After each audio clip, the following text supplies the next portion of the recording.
All right, well this is just awesome when I get to introduce now. I can go on for 30 minutes just on an introduction, but I promise that I won't. So I'll try to keep it as short as possible. But there's so much great information here, and we're just so lucky today. At this point, it's absolutely my pleasure to introduce our keynote speaker, Mr. Will Steger. Mr. Steger is an educator, explorer, businessman who's long been an advocate for sustainability. He has traveled tens of thousands of miles. Yes, I said tens of thousands of miles by kayak and dog sled, leading teams on some of the most significant polar expeditions in history. History we're talking about here. He's with us today, including the first dog sled journey to the North Pole without resupply, a 7-month, 3,741-mile crossing to Antarctica by dog sled. Unbelievable. Just incredible information. Mr. Steger joins Amelia Earhart, Robert Perry, Ronald Amundsen, in receiving the National Geographic prestigious John Oliver Lacrosse Medal for his accomplishments. Mr. Steger has been invited to testify before the United States Congress, as well as advising world leaders on the protection of Antarctica, and has served on the board for Governor Tim Pawlenty's Minnesota Climate Change Advisory Group. He has long worked with businesses and nonprofit communities to make the expeditions possible and to advance the public knowledge of science and sustainability.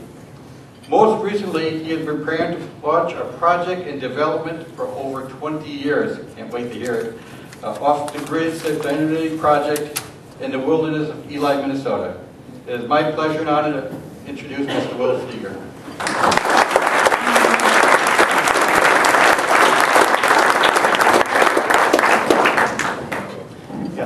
Thanks, John, for that great introduction.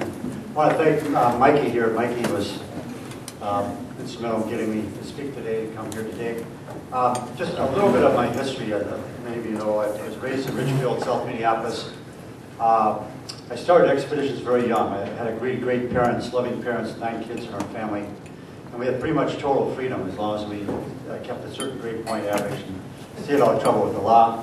We could do whatever we wanted as long as we paid for it. My dad was an entrepreneur, businessman. He raised his 9 kids on his ideas, his businesses, and that's how I was raised, coming up with an idea and taking that idea and accomplishing whatever that may be.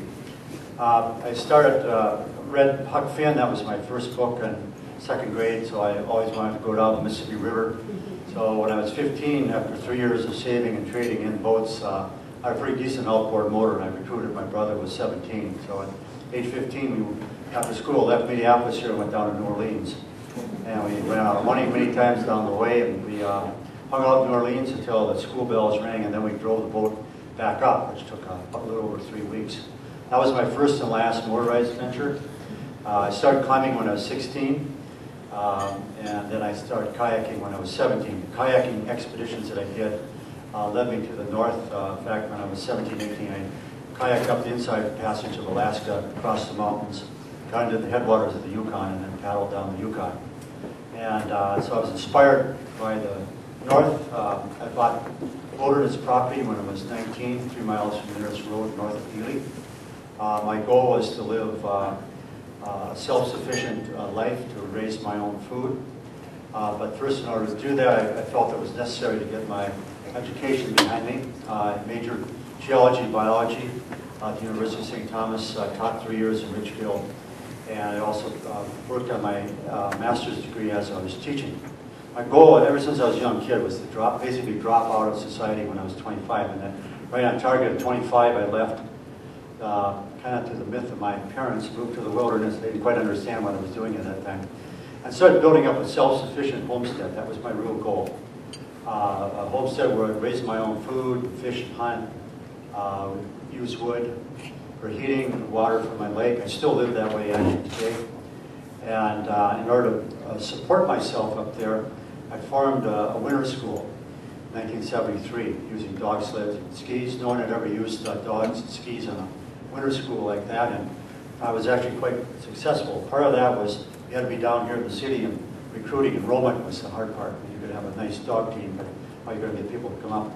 So I started an office down here in the city and started my enrollment. And so over the next 10-year period, I built up the school, but in doing so, I got some really good dogs, mainly by trial and error, mostly error. And during that 10 years in the 70s, I actually built up the homestead to a point where it was self-sufficient. I lived for 12 years on $2,000 a year. I didn't have a car, I walked or hitchhiked back in those days. But that was my preference. I mean, 2,000 was a poverty wage, but I didn't see that type of life at all as poverty. My goal was to live in nature, be surrounded by nature, run a school. I always had this vocation for education. And then, of course, with Wrench, I have good dog teams. I branched out on these really long dog sled expeditions. In 1986, 26 years ago, I made it to the North Pole and supported, and that's when I kind of popped up on the radar screen of many Minnesotans. And I went on from there the last 26 years of doing very major expeditions in both polar areas and the Arctic. I've witnessed the climate changing, run the Will Steger Foundation. That's we specialized in climate education, climate policy, and so forth. But what I want to talk about today is something I've never talked to a private open audience for. My goal in my life was to build a center in the wilderness where I could bring leaders in various fields, not just environment, but business, in a wilderness setting.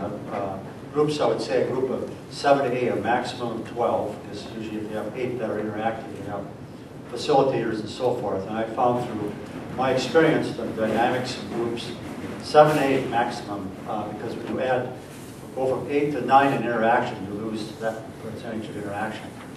And I also had the utmost faith in the wilderness environment in order to make breakthrough in your business or in your thinking or in your personal lives. So I methodically, in the last 40 years, went about that goal. The expeditions were actually means to an end to achieve that. And this was a drawing of the center that I drew with a 6-inch ruler when I crossed Antarctica. I actually crossed Greenland before that in Antarctica, so I had over almost 400 days of total blankness in which to think and draw. And so I drew these 4 elevations of this building, and what I'm going to run first here is just a video that I took a couple of years of it.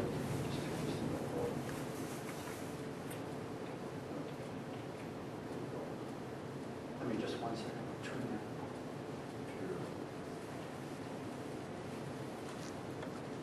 One thing you learn to not trust in the polar regions is technology.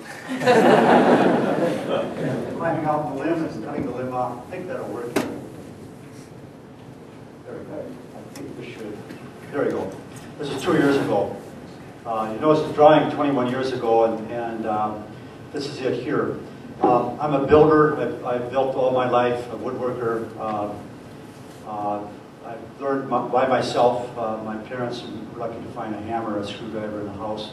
But like any young kid, you know, when you have this desire or this dream to do something, especially when the reins are taken off you, you really excel at who you are. So building, designing, not just buildings, clothing, expeditions were always a big part of me. So I wanted to do a large project utilizing tens and tens of thousands of hours of craftsman hours, along with hundreds of thousands of volunteer hours. And to build this, a lot of volunteer work.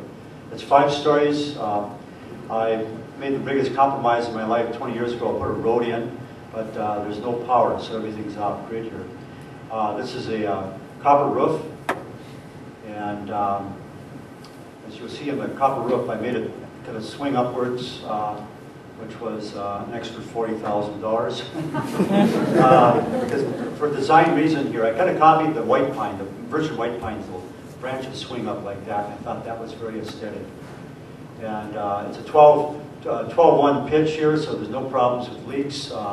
It's going to be heated with biomass, which is chipped up balsams and dead organic materials. The heat plant is actually a couple hundred yards from the building, so there's no open flame at all in the buildings. It's 2 stories of stone from local area. We literally dug out the ground. And most of the materials, the wood materials, are recycled, either recycled or from the native area here. We made everything in it. All the windows we made. And